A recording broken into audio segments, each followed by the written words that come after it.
IVA 2022। मैं हूं आपकी होस्ट पाखी और आज हम बात करने जा रहे हैं IVA 2022 के बारे में। IVA है क्या? IVA है इंडियन व्हीकल अवार्ड्स। अवार्ड्स तो कई सारे आए, लेकिन इन अवार्ड्स में कुछ खास है और हमारे अवार्ड्स की सबसे बड़ी खासियत है हमारी ज्यूरी, जिनमें शामिल हैं automobile experts, automobile journalist and auto influencers, सब कुछ एक ही अनबायस्ड प्लेटफॉर्म पर। तो चलिए अपनी ज्यूरी से ही पूछते हैं कि वो क्यों इन अवार्ड्स का हिस्सा बने। Well, I think any award is made from the jury members, and this is a very independent jury. जितने भी यहाँ पे members सब independent हैं, और सबसे अच्छी बात यह है that we're all like-minded people, और सब ने गाड़ियाँ चलाई हैं, अलग-अलग तो चलाई है, लेकिन सबका जो analyze करने का तरीका होता है बड़ा similar होता है. So that's why I thought why not join the jury at IVA. IVA 2022। अब सवाल ये है कि इसमें क्यों जुड़े, क्यों करें इसके साथ।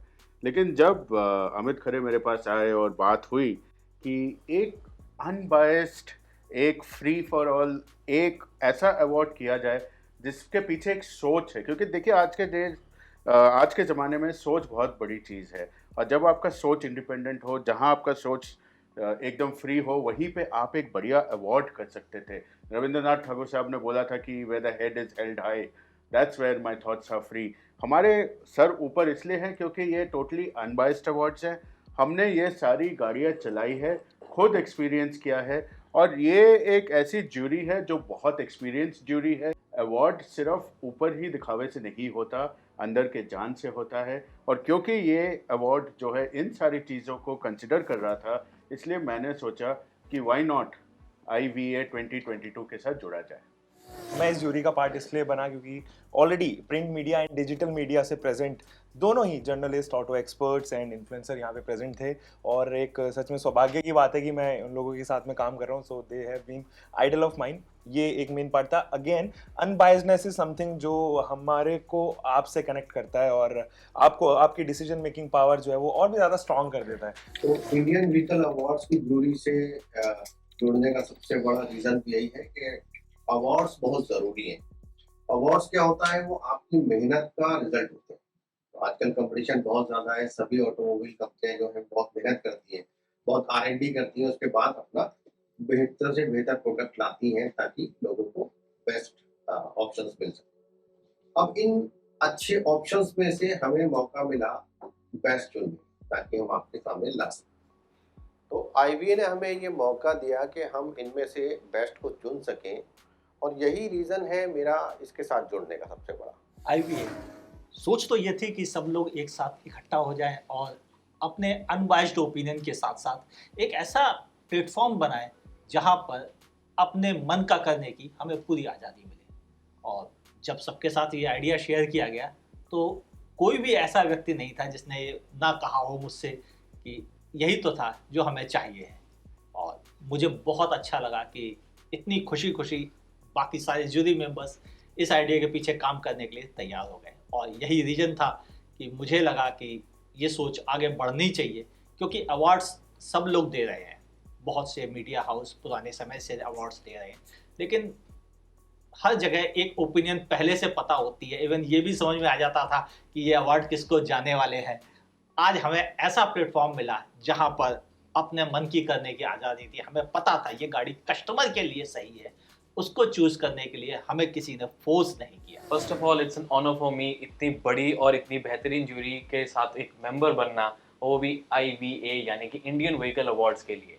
जैसा कि सबने बोला कि अवार्ड्स होने ज़रूरी हैं, क्योंकि मैन्युफैक्चरर्स जेन्युइनली बहुत मेहनत करते हैं अपने प्रोडक्ट्स को बेहतर से बेहतर बनाने के लिए फॉर द पब्लिक। और हमारी तरफ से जब अवार्ड्स मिलते हैं तो एक एप्रिसिएशन किसे नहीं पसंद। एंड साथ के साथ अगर हम देखें तो अनबायस्ड होने का एक सबसे बड़ा रीज़न है इस ज्यूरी मेंबर्स के साथ, इस ज्यूरी के साथ शामिल होने का, कि अनबायस्ड आप अपने दिल खोल कर आराम से अपने जो ओपिनियंस हैं, विनर्स हैं, या अपना आपको जो लगता है कि ये गाड़ी जीतनी चाहिए, वो भी कस्टमर्स के लिए स्पेसिफिकली, तो डेफिनेटली हम वो बेझिझक बोल सकते हैं। तो ये एक बहुत बड़ा रीज़न है इस ज्यूरी का हिस्सा बनने का। तो चलिए शुरुआत करते हैं अपनी पहली कैटेगरी से, जो कि है entry level hatchback. And the contenders are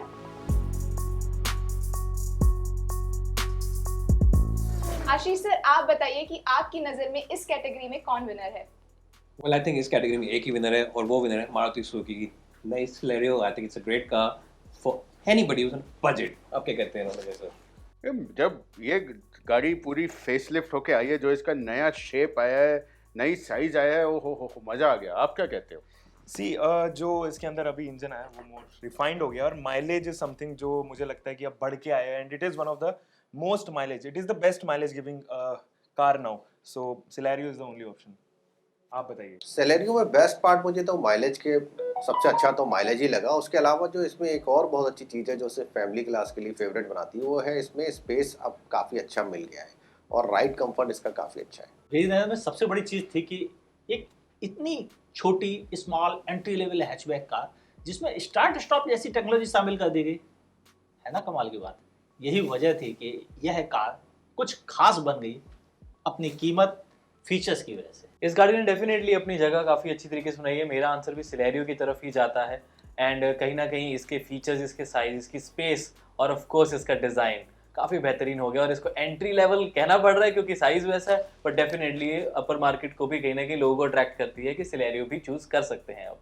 Congratulations Maruti Suzuki Celerio for winning the IVA Entry Level Hatchback of the Year 2022। तो चलिए बढ़ते हैं अपनी अगली कैटेगरी की तरफ, जो कि है mid size SUV 2022, and the contenders are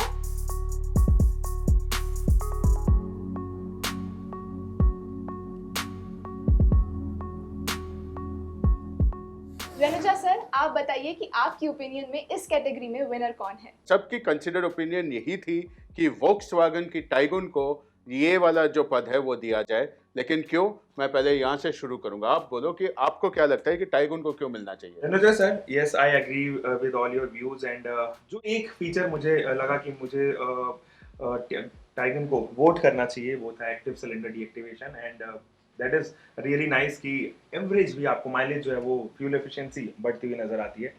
ये रीजन मेरा रहेगा। खालिद?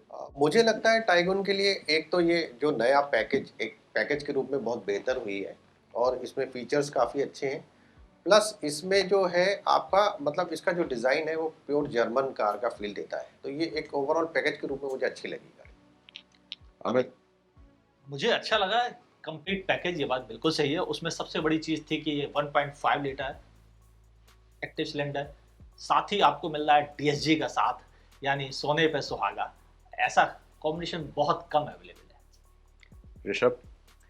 डेफिनेटली सर, मैं भी आपकी बात से एग्री करता हूँ। Taigun should be the winner. Basically Volkswagen के लिए प्लेटफॉर्म जो ये इंडिया के लिए लेके आए हैं ये, और ऑफ कोर्स आप सबके सारे points, active cylinder deactivation technology, चाहे DSG, अभी लिटरली फुल कंप्लीट एक पैकेज बन चुका है। Well, I think overall, not only the features but also the driver appeal, I think is the best car in this segment and at this price to drive. Congratulations Volkswagen Tiguan for winning the IVA Mid-size SUV of the Year 2022। तो चलिए बढ़ते हैं अपनी अगली category की तरफ, that is IVA Technology Car of the Year 2022, and the contenders are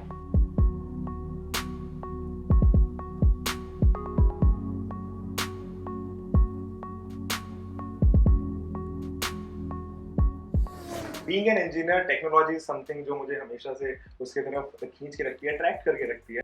तो technology ना केवल किसी कार को ज़्यादा स्मार्ट बनाती है, बट आपकी लाइफ में होने वाली छोटी मोटी प्रॉब्लम जो है वो ईजी कर देती है। तो उस लिहाज से बहुत सारे कंटेंडर यहाँ पे हमने चूज किए थे, बट मेरा वोट एंड बाकी जूरी मेंबर्स का जो वोट, स्ट्रॉन्ग वोट है, वो MG एस्टर की तरफ ज़्यादा जाता है। और मैं सबसे पहले खालिद सर से पूछना चाहूँगा। MG एस्टर को हम लोगों ने इसलिए डिसाइड किया क्योंकि MG एस्टर की जो टेक्नोलॉजी एक तो बिल्कुल नई है, और इसको जब हमने चला के देखा तो ये हम काफ़ी यूज़ कर पा रहे हैं आपकी डेली लाइफ में, डेली कम्यूटिंग में इस टेक्नोलॉजी को हम यूज़ कर पा रहे हैं। ये बहुत इंपॉर्टेंट पॉइंट है इसका। अमित?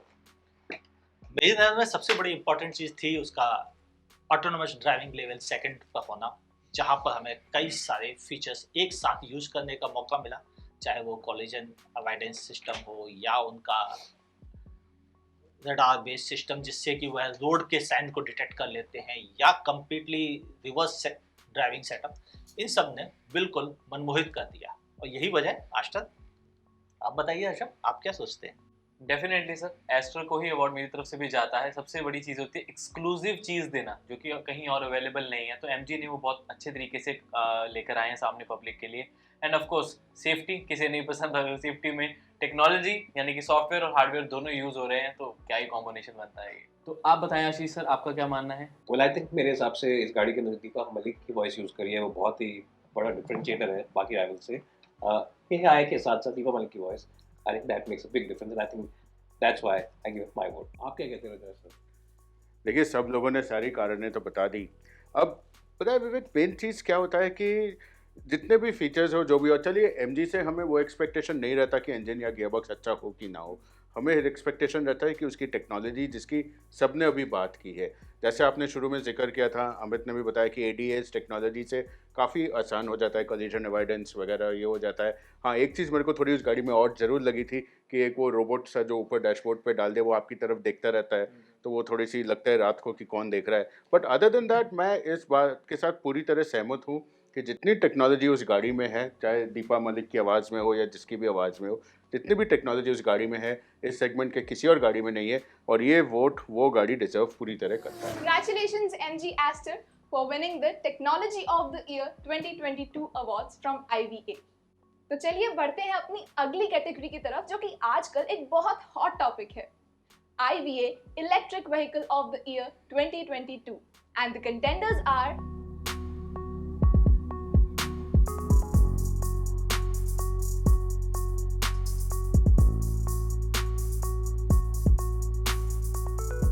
खालिद सर, आप बताइए आपके ओपिनियन में इस कैटेगरी का विनर कौन है? इलेक्ट्रिक व्हीकल्स जैसा कि पहले हम सभी जान रहे हैं कि बहुत ही ज़्यादा पॉपुलर रहा। अगर हम ये कहें कि पिछला साल इलेक्ट्रिक व्हीकल्स के नाम रहा तो गलत नहीं होगा। अब इलेक्ट्रिक व्हीकल्स में कंपटीशन भी ज़्यादा था, लेकिन हम लोगों ने काफ़ी डिस्कस किया हमारी ज्यूरी ने, और जो अवार्ड दिया गया है वो है टाटा की टिगोर ईवी को। क्यों दिया गया है, इसके पीछे बहुत सारे कारण हो सकते हैं, तो मैं शुरुआत करूंगा अमित जी से। बताइए क्या कारण है? मेरी नज़र में सबसे बड़ा कारण यही था कि एक अफोर्डेबल इलेक्ट्रिक व्हीकल बहुत ज़रूरी है इंडियन माइंडसेट को बदलने के लिए, और यहाँ पर टाटा की तरफ से जो ये अप्रोच दी गई है कि एक अफोर्डेबल इलेक्ट्रिक व्हीकल दी जाए, वह ज़्यादा सटीक बैठी है। बाकी ऋषभ, आप क्या सोचते हैं, बताइए।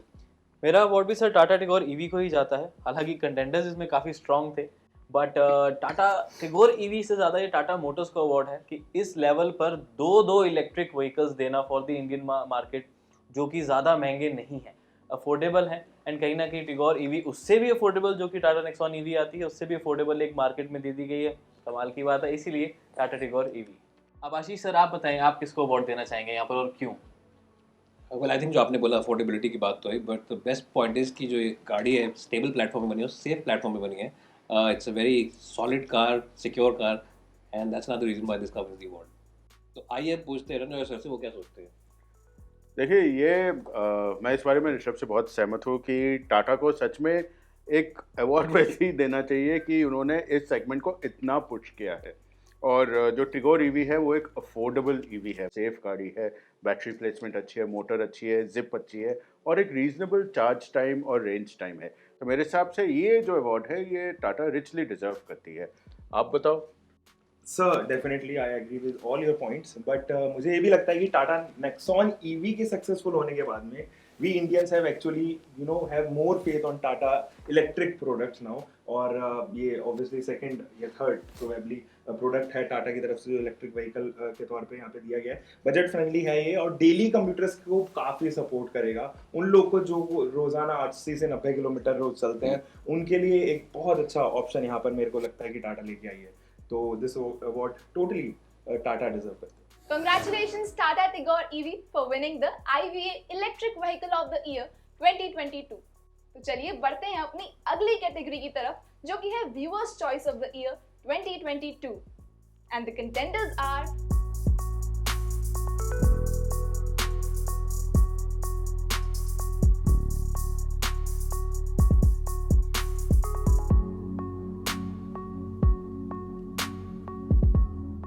अमित सर, आप बताइए कि आपकी ओपिनियन में इस कैटेगरी का विनर कौन है? देखिए, मेरी ओपिनियन तो है नहीं यहाँ पर ओपिनियन थी जनता जनार्दन के पास। उन्होंने वोट किए, बहुत कम समय में हमें मोर देन 60,000 वोट्स मिले, जो रियली बिग बहुत बड़ी गिनती है। ऊपर से उन वोट्स में क्लियर कट 50% वोट सिर्फ और सिर्फ मिले टाटा पंच को, और टाटा पंच इसीलिए है व्यूअर्स चॉइस अवार्ड की हकदार। लेकिन व्यूअर्स ने क्यों वोट किए ये समझते हैं सभी ज्यूरी मेंबर से। ऋषभ, आपकी ओपिनियन क्या है? सर डेफिनेटली काफ़ी अच्छे हमें वोट्स मिले हैं ओवरऑल, एंड टाटा पंच को काफ़ी अच्छे नंबर से विनर हमने यहाँ पर कंसिडर किया है। मुझे लगता है पब्लिक ने इसको ज़्यादा इसलिए लिया बिकॉज ये एक अफोर्डेबल व्हीकल है और ज़्यादातर पब्लिक अफोर्डेबल व्हीकल की तरफ जाती है एंड उनके लिए ईजी है एक इस गाड़ी को परचेज करना। तो जहाँ आसान आपको चीज़ मिल जाती है तो वहाँ हर कोई जाना पसंद करता है। तो टाटा पंच क्लियर विनर।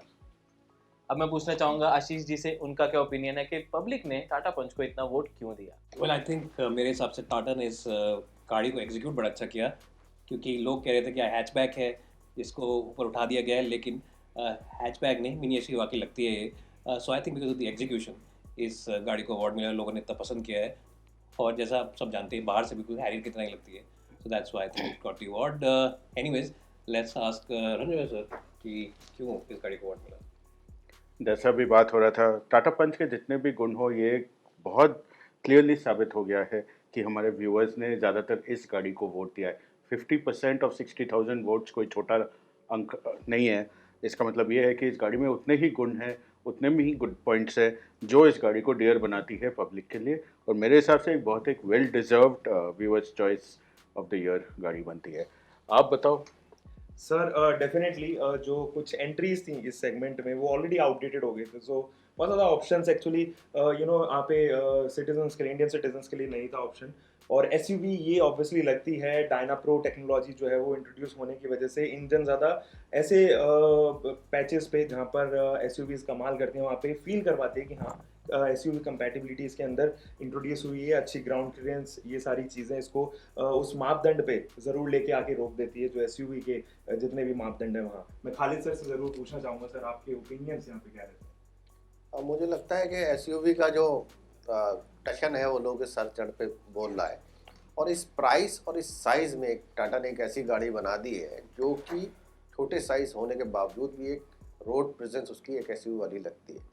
तो लोगों का जो एसयूवी का टशन पूरा करने का इसमें दम है वो इसने पूरा कर दिया, इसीलिए ये लोगों की पसंदीदा कार बन गई। Congratulations Tata Punch for winning the hearts of Indian public. तो चलिए बढ़ते हैं उस कैटेगरी की तरफ जिसका आपको बेसब्री से इंतजार था, IVA Car of the Year 2022. And the contenders are